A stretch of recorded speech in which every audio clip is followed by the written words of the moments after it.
ទឹកឃ្មុំថ្មីទឹកឃ្មុំស្រស់មកទៀតឲ្យបងប្អូនសារនេះមកឡើងសេរីទៀតឯណាមានក្បាលទឹកដាក់ប្រអប់នេះមកប្រអប់ហ្នឹង 25,000 មាន2ដុំហ៎បងប្អូន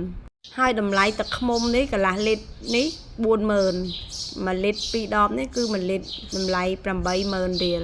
បាទបងប្អូនត្រូវការអញ្ជើញតម្លាក់លេខតម្លាក់ទីតាំងមកបងប្អូនទឹកឃ្មុំចិញ្ចឹមឲ្យក្រែមជក់ផ្កាមានទេបងប្អូនចិញ្ចឹមរបៀបធម្មជាតិទឹកឃ្មុំចង់យកទៅ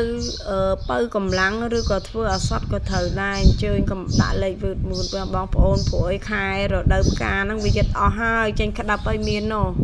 មើលតែមាត់កូនខ្ញុំញ៉ាំអើយដឹងតែវាឆ្ងាញ់របស់គាត់ហ្មងលើកដៃលើកជើងឲ្យអត់ឈប់ទេហើយទឹកឃ្មុំនេះដែរបើអត់ត្រូវការថ្ងៃហ្នឹងអាចត្រូវការថ្ងៃក្រោយអីបងប្អូនត្រូវការអីជួយចុច follow page ឲ្យខ្ញុំម្នាក់មួយមកសំណុកថ្ងៃក្រោយបងប្អូនមើលតែទូរស័ព្ទឃើញមានអ្នកលក់ទឹកឃ្មុំបងប្អូនអញ្ជើញទិញទៅអរគុណច្រើនបាយបាយ